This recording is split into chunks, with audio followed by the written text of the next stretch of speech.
Hi, Glenys. Hey, Aaron. What do you want to talk about today? How much I hate diets. Yeah, diets suck. So what do you do instead of a diet?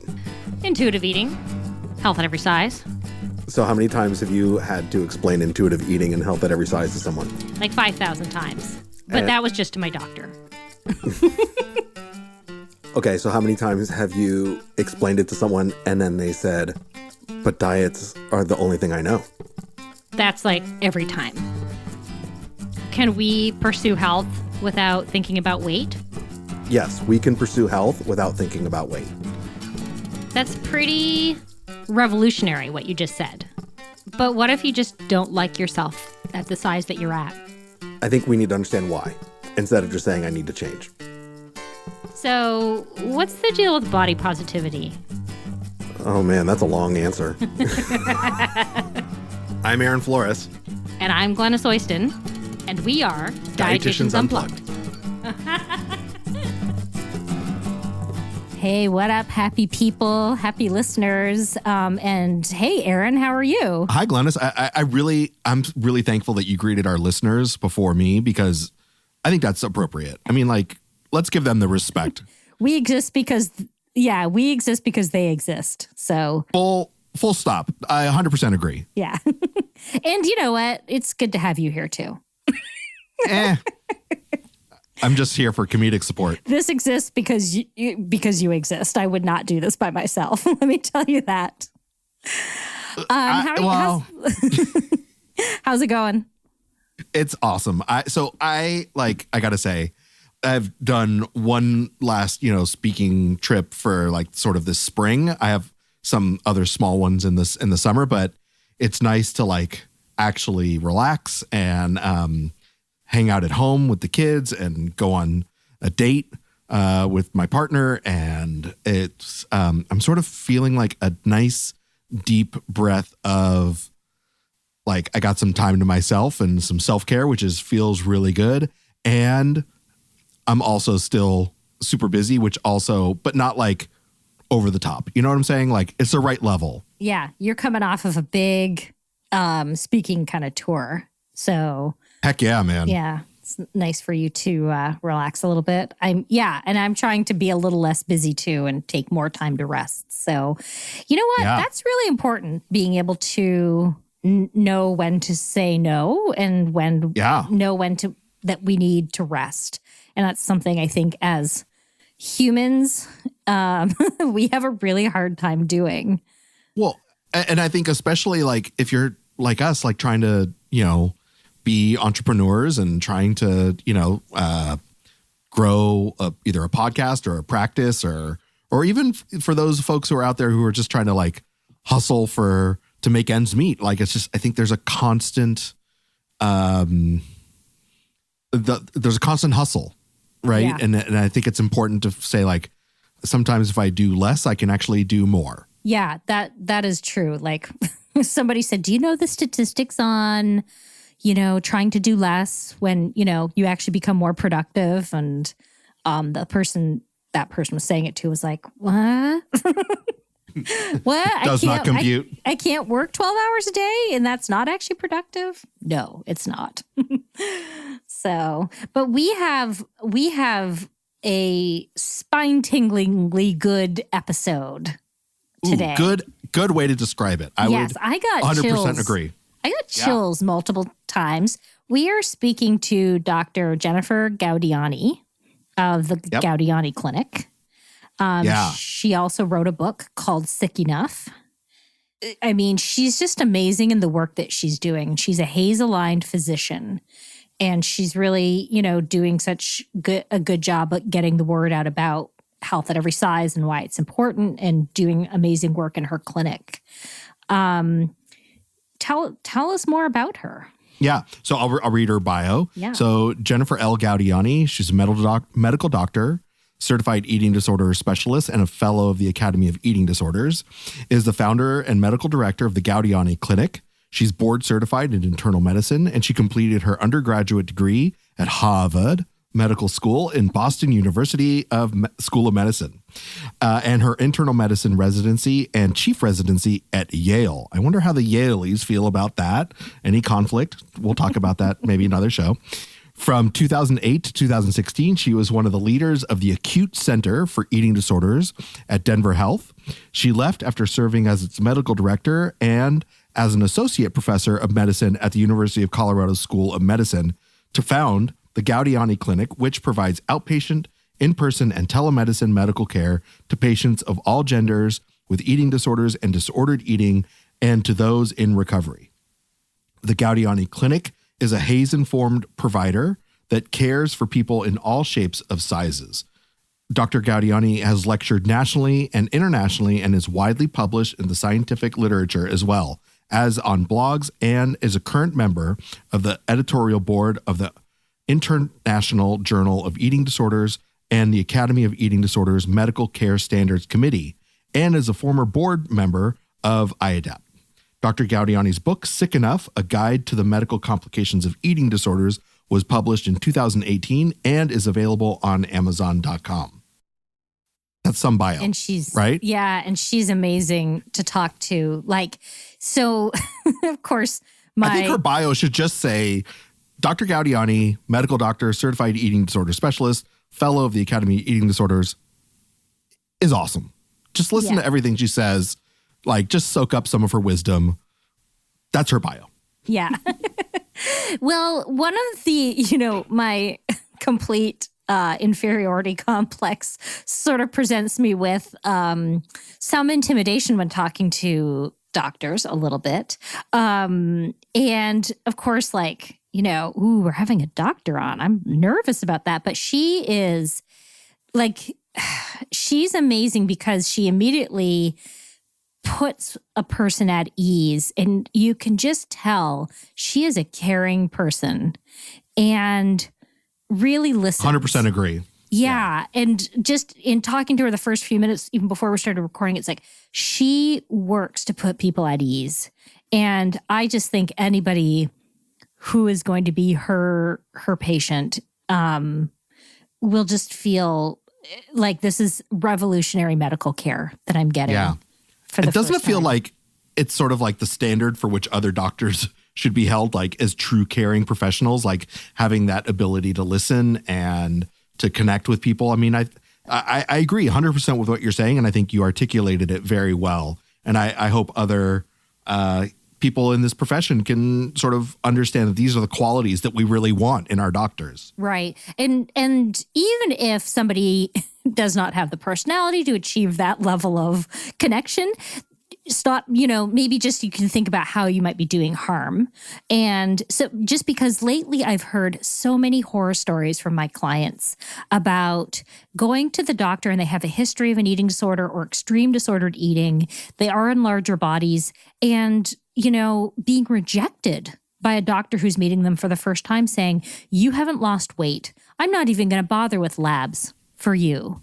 And then turning away this patient essentially, and this patient not even getting like a major medical concern looked after, right? So yeah. So that's harmful.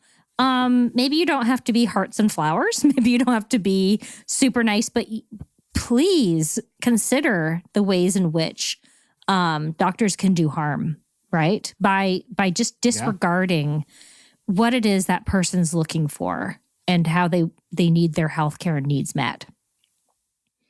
Yeah, I agree. I think this is one of those episodes that people are probably going to listen to over and over. She just has some great wisdom. And, here's the thing. Glenys and I are each doing our work. We don't have a whole lot to plug on this episode. So rather than making you wait any longer, let's just go into our interview with Dr. Gaudiani and listen to some of her wisdom. You're going to love it.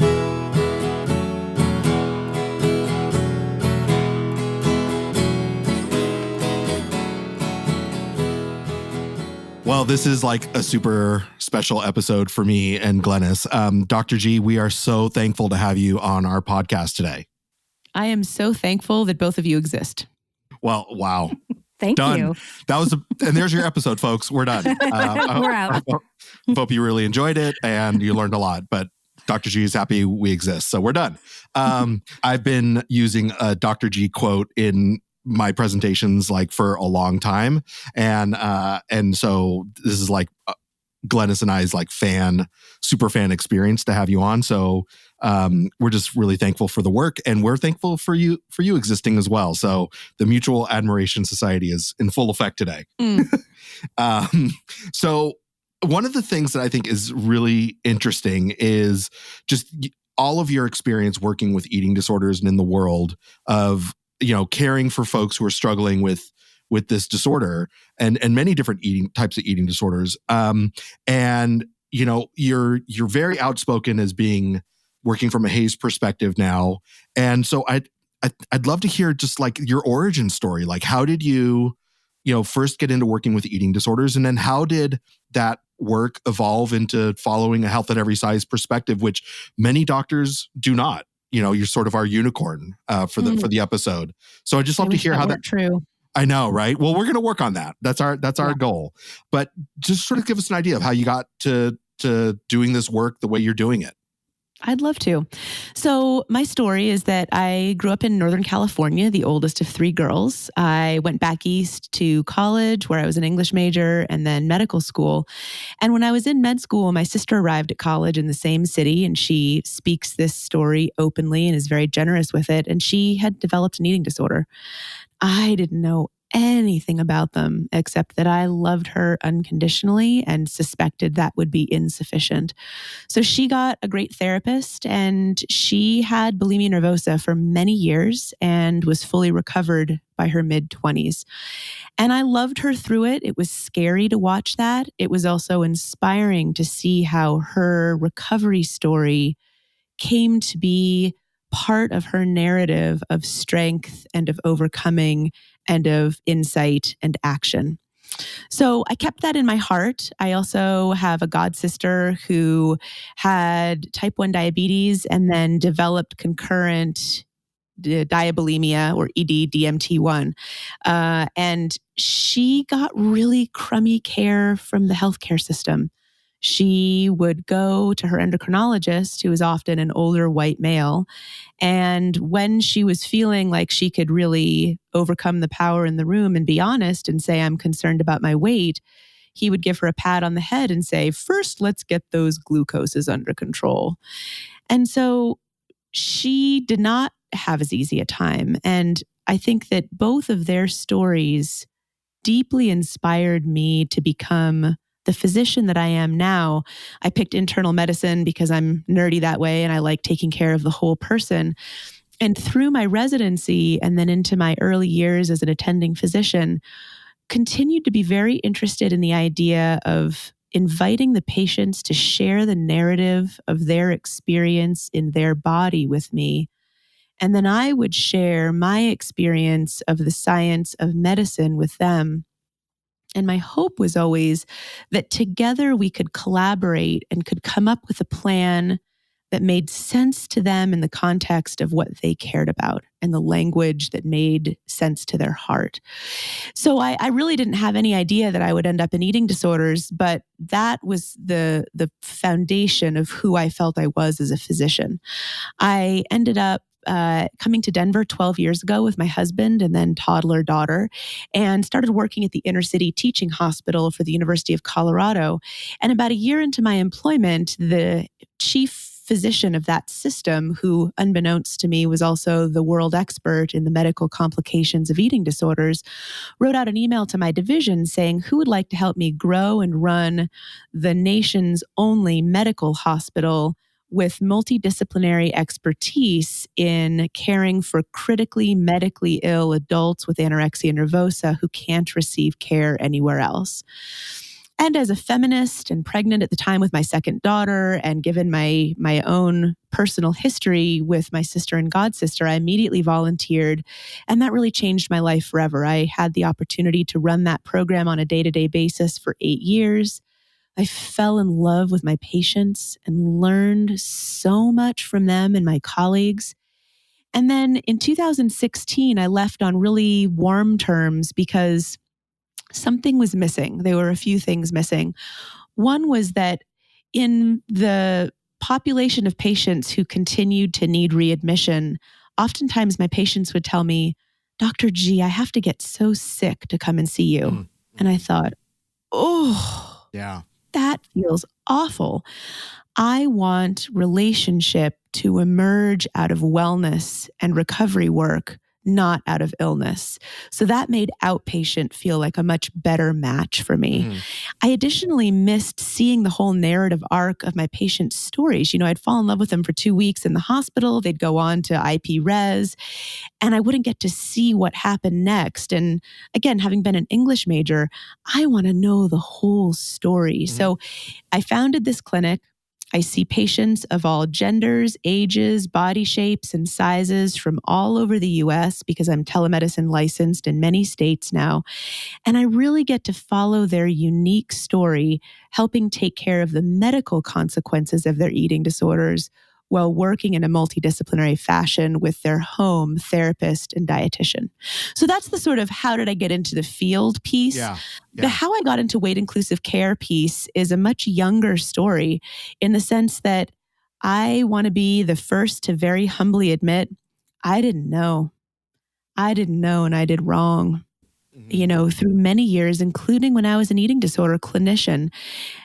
And I am aware enough that it's not about intention, it's about impact. And so I hold very seriously that I was trained in the Western medical system, where there's a lot of dumbass ideas out there that I now vociferously fight against. I believed them because I didn't know any better. But that's not an excuse. It's an explanation. And so it was coming into the outpatient setting already determined to see people with a diversity of eating disorders and pasts and body sizes and shapes, and realizing that there was something radically missing from my knowledge base. And then just having the extraordinary good fortune to fall in with teachers like Carmen Kuhl and Hillary Canavy, like Desiree Attaway, like you, Aaron, like Deb, Berghard, who were generous enough to help me understand this radically vital piece that I was missing. And as soon as I started to really dig in and learn about it, it was like, sold. This is it. This is the thing. And since then, I've continued to grow and develop, but also I think very keenly about using my various aspects of privilege to try to shove this message out to other physicians and to people who've never had that curiosity moment. Yeah. So here's my quick follow-up question to that is, and it might not be a quick answer, is, this idea of how do you explain something as nuanced as health at every size, weight inclusive care to maybe someone who's got a similar sort of training as you, who might not have heard about it, but is like really struggling to grasp the idea of what it means to practice from this paradigm. Shall I take your question as if you are such a physician and actually say it how I say it? Yeah. Because I think there's going to be a lot of listeners who are like, nah, I don't get how you explain this, right? So everyone hit record, right? So, did you want to say something? Well, we've already hit record. They can just take this with them. True. So I've tried to do this a number of times. I'm not sure with what success, but here goes. In my practice as an internist who specializes in eating disorders, I have learned that almost everything I was taught about body size and health and dieting was wrong. And it's been a very humbling journey and an also exhilarating journey for me to realize that everything we were taught in med school and residency is actually probably harmful. So let me tell you what I've learned as an internist who is Western medicine trained.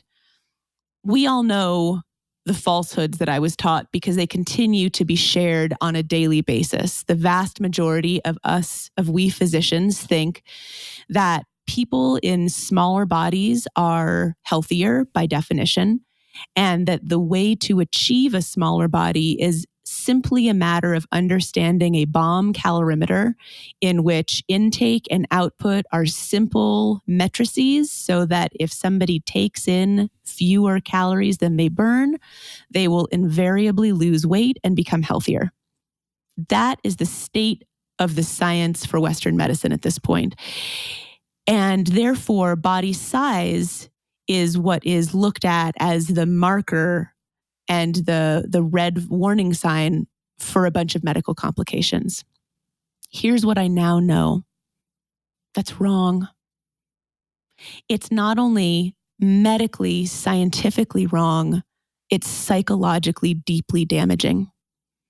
And I believe that it is physicians buying into this diet culture, as well as big food industry, that are actually responsible for the very, and I put this in the most serious finger quotes possible, obesity crisis in this country. It's doctors that have caused it. We have been a major part of a health crisis that happens to also correlate in some cases with larger body size. And at this point, physicians usually look at me like I'm crazy. And they say, what in the world are you talking about? And I say this: I have watched in a hospital program for 8 years patients who had critical malnutrition and underweight, because of course we know someone can be critically malnourished without underweight as well. But I watched patients with both begin to undergo the nutritional rehabilitation process. And what I saw was that universally they needed double or triple the energy intake to begin restoring weight that we would anticipate based on measurable metabolic rates and calculations, as if the person were just an intake and output machine. I watched every single bite those patients took, and everything was controlled in that environment. So I can attest to the fact that at that end of the weight spectrum, intake and output constructs are completely nonsense. So then I thought, oh my goodness, there may be more to this. And as I learned about health at every size and a weight-inclusive approach, I thought to myself, this psychologically makes perfect sense. Why are we focusing on weight? Why are we pathologizing weight? I will never again use the word obesity or overweight, because they've become pathologizing constructs of a body size meant to be a shorthand for illness, when that just isn't the case. So great, I'm bought in psychologically. And I wondered to myself, how is this going to play out medically? What if a doctor says, not only should you never diet again, but I'm not even going to watch your weight. I'm not even going to measure it. I don't care. Except in as much as I hold space, my beloved patient, for how you care about it because of the harm you come to and the microaggressions you experience in society, which I won't assume. I'll ask you, have you experienced any? Would you like to share them with me so that I can walk with you on that part of your story? But I wondered, how's it going to work?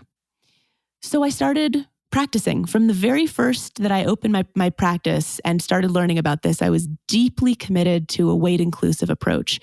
And as it happened, I began seeing a number of patients with binge eating disorder, some of whom happened to be in larger bodies, some of whom didn't.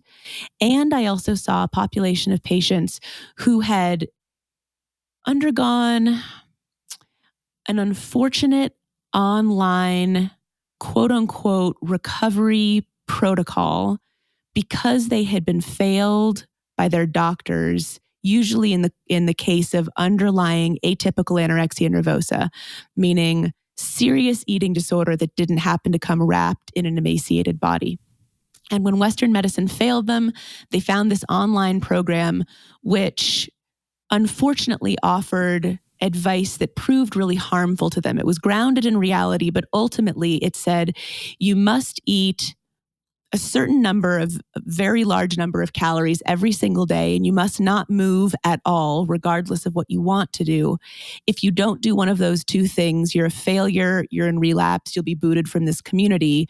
And by the way, don't pay attention to what the doctors say in the meantime, because all the doctors are full of internalized size stigma and they'll be mean to you. So the internalized size stigma part is absolutely correct. The needing to eat plenty of nutrition is absolutely correct. The other stuff is really overblown. And what these patients were coming to me and saying is that they had experienced over the course of between 6 months and 5 years, a skyrocketing in their weight, an initiation of a number of medical problems like diabetes and sleep apnea, high blood pressure, steatohepatitis. And they came to me because there was no doctor they could turn to.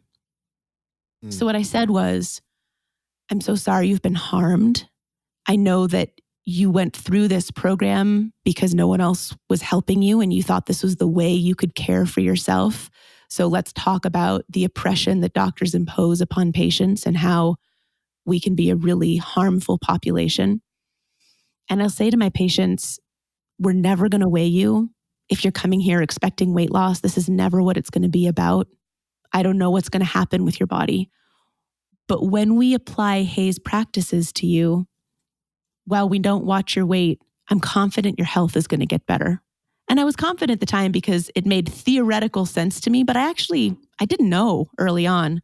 It just made so much sense to me, having watched so many patients with anorexia nervosa for so many years, that consistent, unrestricted, delicious, satisfying nutrition and movement for joy within interest and ability, it seemed like, given that diet culture doesn't work, this must be the only thing that can ethically and scientifically truly be offered to somebody. And to my absolute exhilaration, over the last 2.5 years, I have found that HAES works medically. And this is what I tell physicians when I tell them about it. I say, never checking weight, never using that as a primary outcome, but encouraging patients to eat good, delicious, satisfying food in meals and snacks for life. Not this is the diet phase, then this is the Nope, just eating and moving for joy. I have patients who were on 300 units of insulin a day with serious insulin resistance, who now are no longer on diabetes meds at all and actually no longer carry the diagnosis of diabetes. And people who could walk maybe 10 steps from their wheelchair because of deconditioning and severe shortness of breath and tachycardia, fast heart rate, who are now doing hikes around their home and driving again. And the key is we use their goals and values to drive the treatment plan. And we continue to eschew diet culture, and it works medically. That's what feels so exhilarating. That's amazing. And that's also, that's what Erin and I think have experienced as well in our practices, that when you see HAES work medically, it's the ultimate, it's sort of the ultimate proof, but also when I see the change in how people are able to look after themselves going forward is the real difference, and that it's a permanent change, not like you said, here's the diet and then here's the maintenance phase, which we know is always temporary. Correct. Yeah. And I love that you use the BOM calorimeter in talking about this, because this is what I often say to my clients, and I have to, or to other people, and explain, like, that's a little contraption where they put food in and they explode it, and then you measure the energy that it produced on the way out. That's not us. We are not a closed system BOM calorimeter. We have a metabolism. It has its own thing going on. That we are using that model to explain weight regulation is kind of crazy. It's crazy. It's absolutely ridiculous. So we know that there aren't that many MDs that are practicing from a HAES perspective. Do you think is it just a matter of people don't know about this? And then what needs to change to get more doctors to sort of align with HAES? That's the question that I ask myself all the time as well. Yes, one, I think it hasn't hit the MD community yet. So that may be a little bit of when the ostrich's head is in the sand, it doesn't see anything, So it's a little bit of a two-way street there. But I think that podcasts like this, individuals like you both, are getting the word out. And then I hope to use my MD credentials to say, and not only is this right psychologically and nutritionally, it is right. And in fact, it's the only way forward medically as well. We've been doing it wrong. We've been causing harm. Why don't we try something different? And there's going to be physicians who take umbrage to that. There's going to be physician fragility around that. And I can't do much about that. But where there are folks who are curious, who are hungry themselves for a new way of thinking about this is going to hit them like it did me, like a lightning bolt. And then they're going to start putting it into practice. And then they're going to see how much better their patients feel. And I think that there's going to be a slow upwards spiral. But man, we got a long way to go because we've got an entrenched patriarchy. We've got an entrenched privilege system that wants to keep an underprivileged class feeling bad about themselves and keeping quiet. And so the sort of segues into this idea that, maybe like HAES is like almost like a bottom up spreading of knowledge, right? It's starting on the grassroots level where clients and patients are learning about it before clinicians, and then it's like having to in my experience, it's almost like the patient is having to educate the doctor about this and saying, no, this is actually like something real. It's not just something I made up, on the way here, like something I just read from like some guru. So if you were to sort of think about what is an effective way for a patient to explain this to like a doctor, right? Because I think that's one of the biggest questions I have is like, well, how am I going to explain what I'm doing to my doctor who is, stuck in this paradigm, who is stuck in weighing me and shaming me for my weight or giving me weight loss advice when it's not asked for or any of these things. Like how do what's your advice on empowering the client, the individual when they're in the doctor's office? Yeah, that's such a wonderful question, Aaron. There are a few thoughts that I have about it. First, and we may talk about this later, I wrote my book for patients, their families, and for clinicians.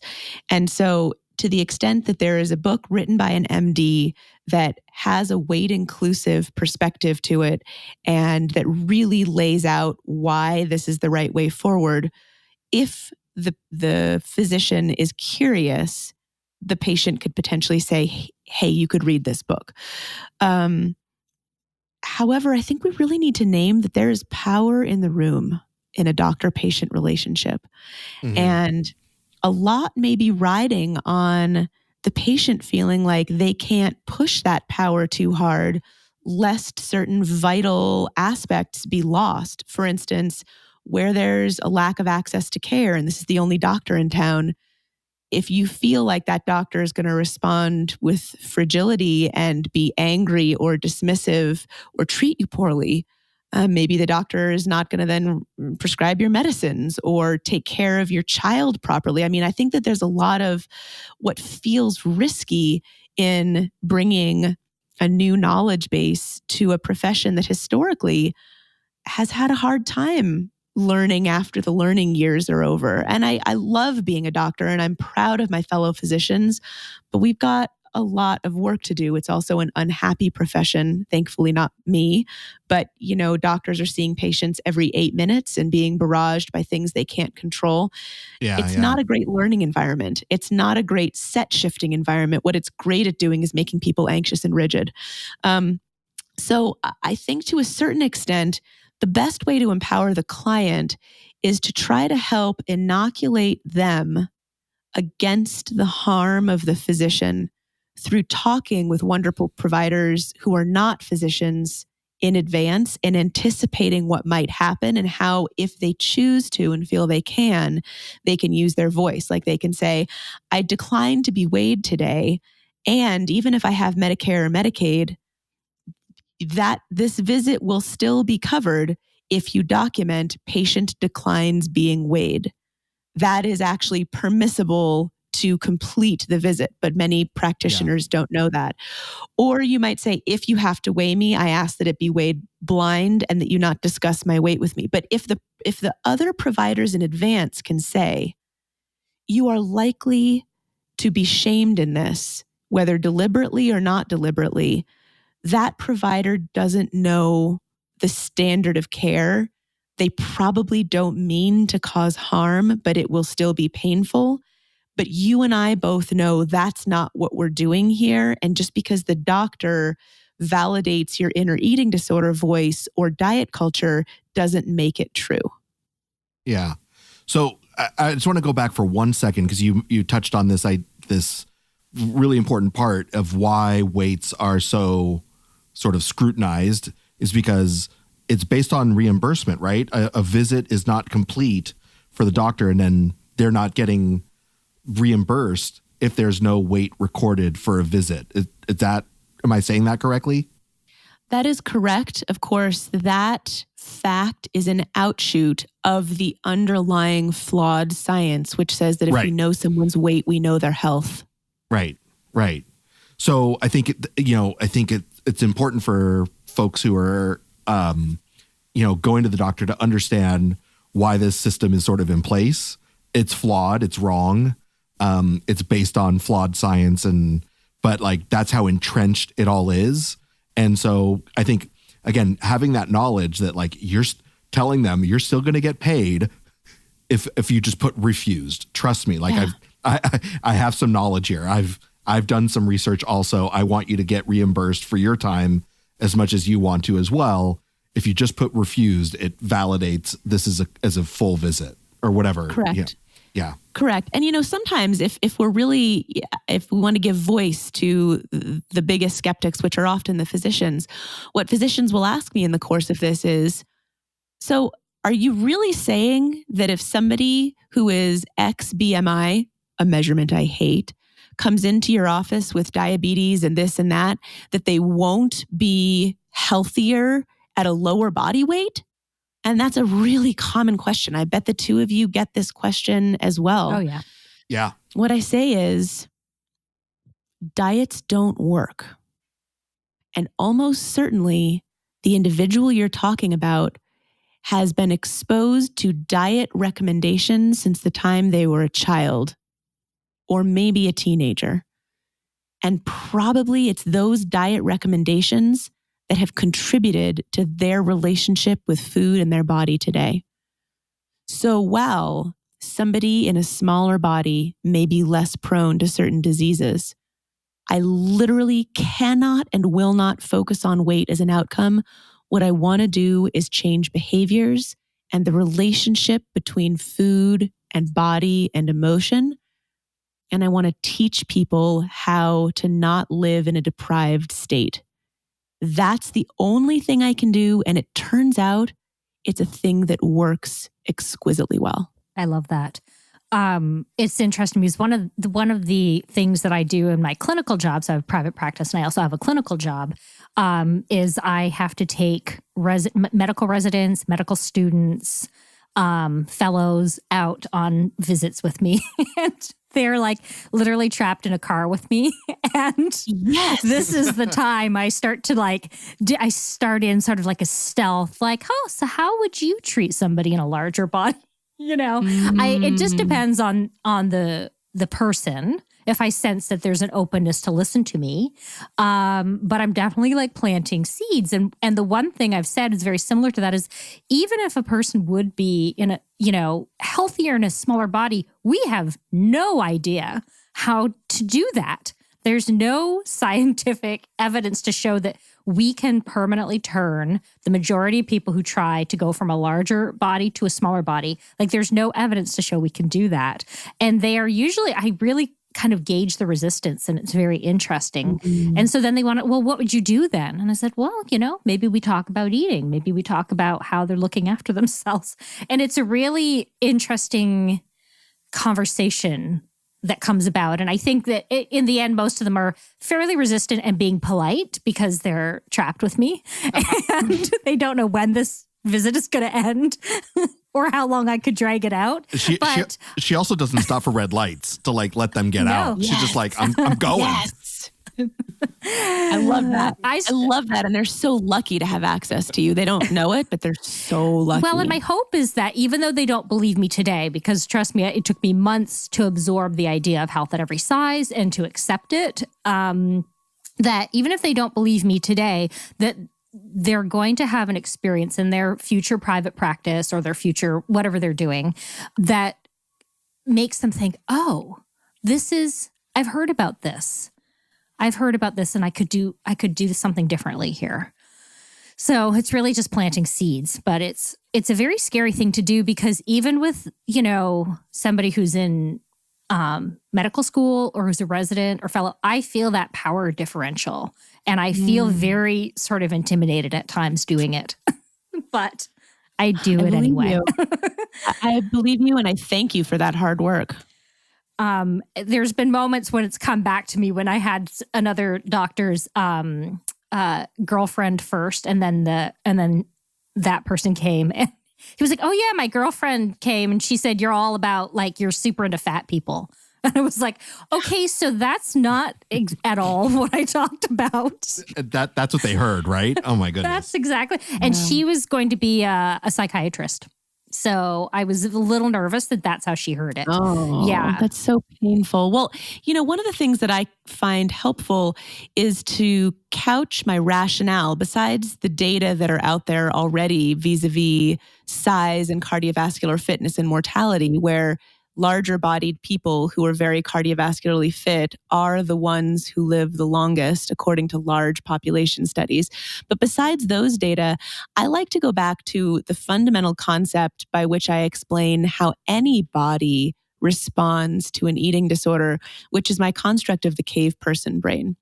So the cave person brain, which is as neuroanatomical as I get, because I almost failed this in med school, is the part of our brain that runs us as a mammal. And it has no connection with what's actually going on in the outside world. It only unconsciously takes care of the inner workings of our body based on environmental inputs. And our cave person brain evolved over the last 100,000 or so years, for the most part, in an environment of want, not plenty. So our brains are exquisitely evolved to save us from starvation. As a result, there are certain known responses that the body has to inadequate caloric intake, regardless of body shape and size, which are hardwired into us as the survival mechanism that kept the species alive over the millennia. And while every person may manifest different ones, some might have a slow heart rate, some might have a slow digestion. Each person responds a little differently. Nonetheless, these are evolutionary physiologic responses to inadequate caloric intake, including slowing the metabolism when exposed to caloric restriction, which is a major part of all of the eating disorders, regardless of what food is or is not consumed later or purged later. And so it makes complete sense that if we apply diet culture to somebody, their brain is going to try to save them from that. They're going to, be obsessed with food and thinking about it all the time. They're going to have a slowed metabolism. They're going to have all of these body changes that makes it feel really uncomfortable to be in their body. And ultimately, of course, diet culture doesn't work because it's running against one of our strongest physiologic survival mechanisms. And that's how I can sometimes start to get through to doctors to say, if you encourage people to nourish without deprivation, then their brain is going to shift back into a different mode.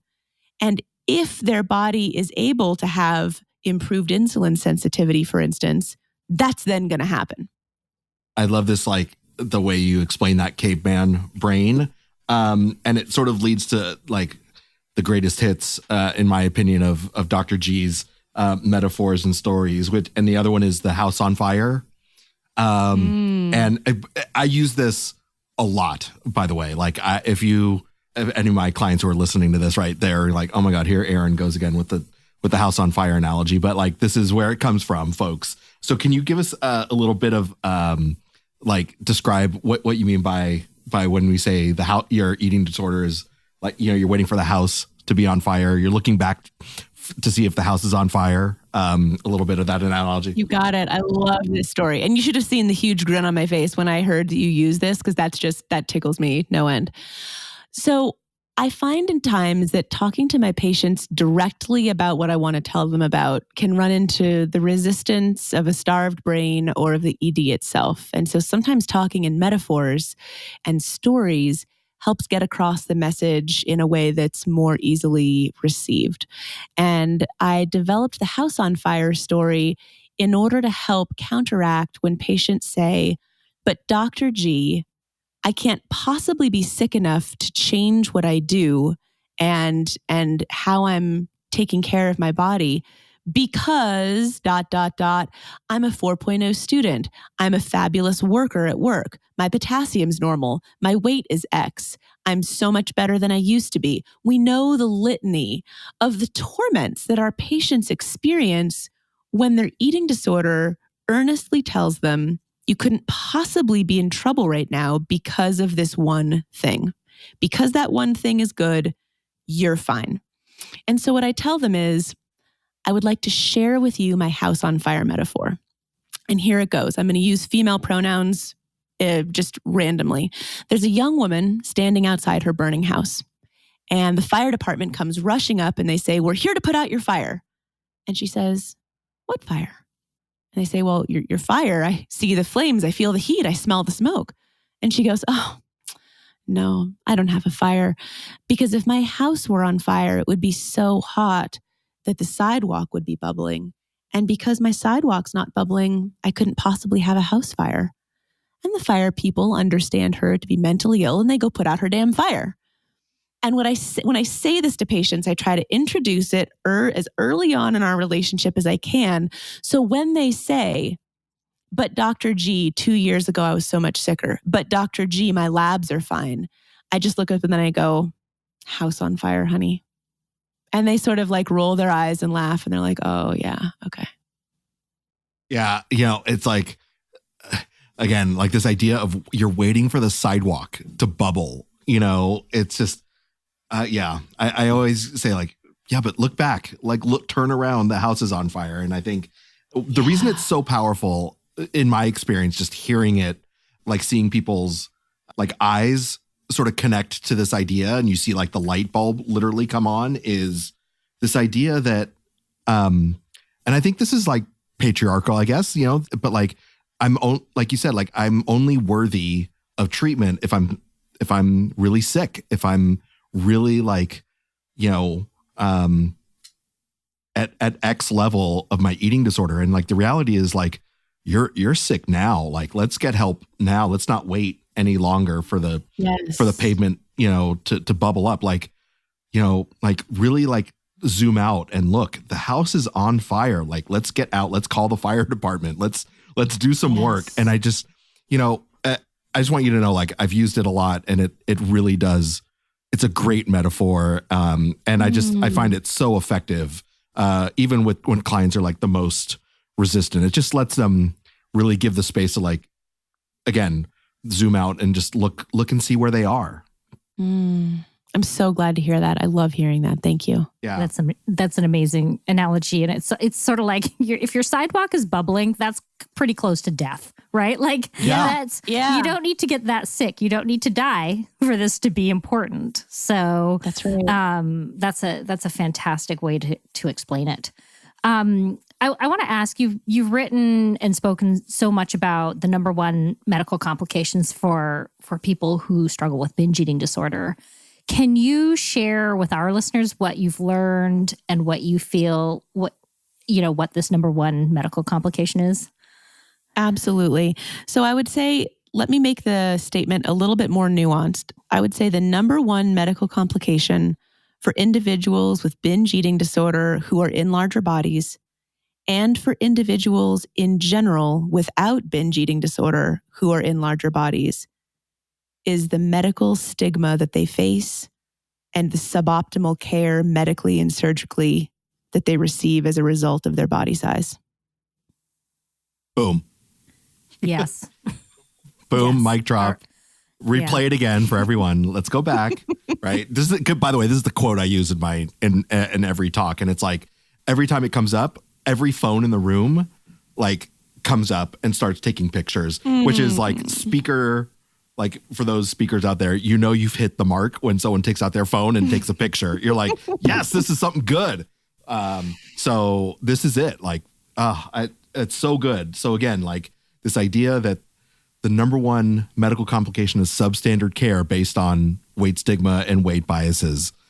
And it's just so darn good. It's so darn good.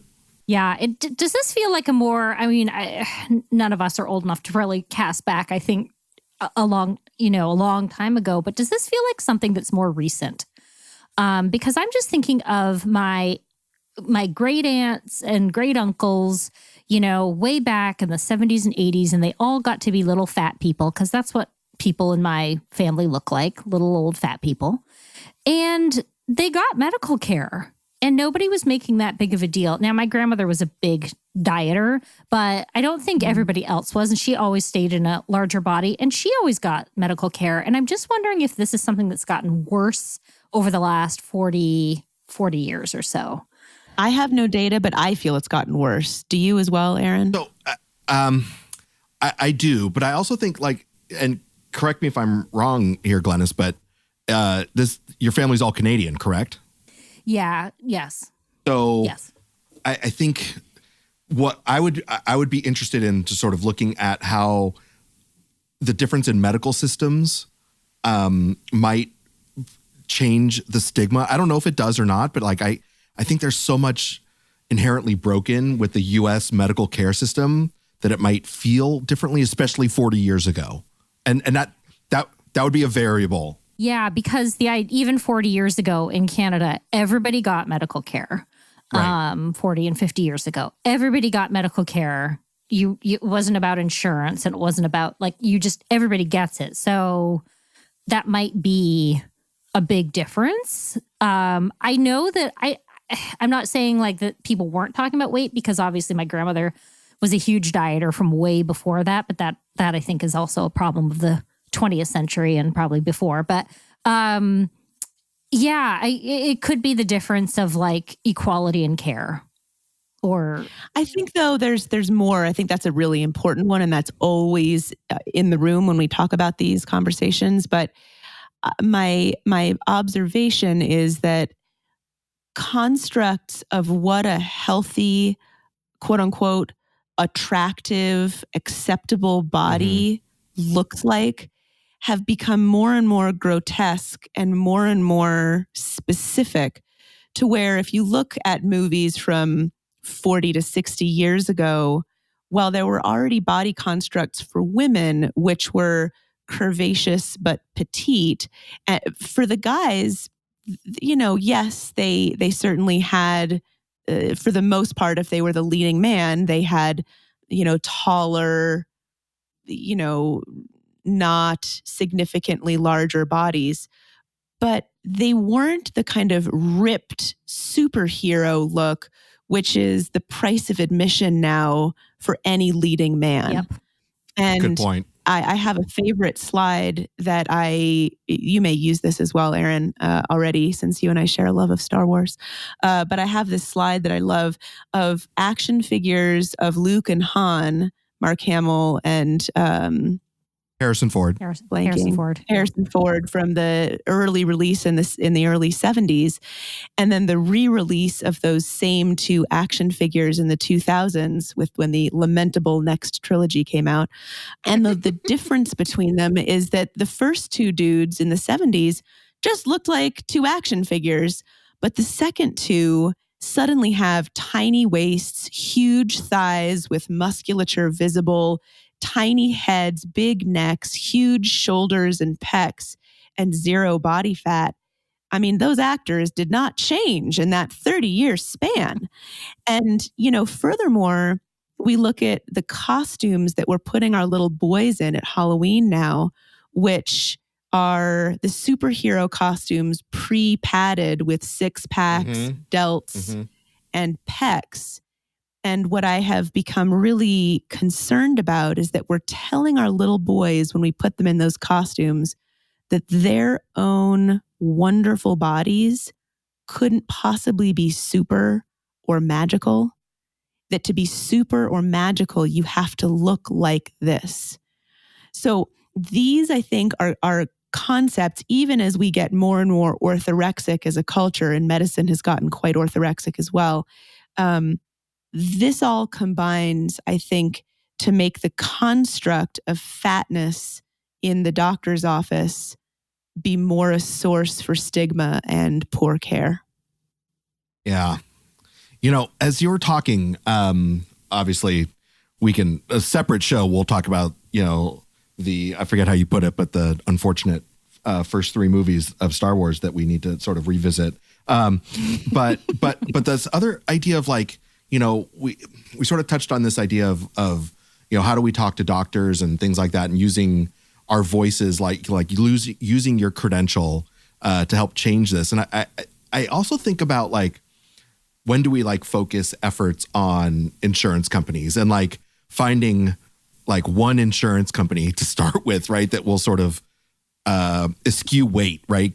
Sort of just get rid of weight as their review policy for, does this person meet criteria for treatment, et cetera. And so I think, there's so much work to be done in this area that it's the more voices of all different credentials in doing this is sort of creates this more volume to the message. So I don't know. I wanted to put that out there as our next, phase 3. We haven't gotten to phase 2 yet, but I'm already on phase 3.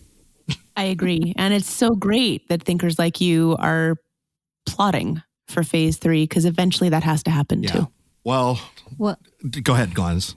Yeah, I was just going to say, this is amazing to hear you speak. Yeah.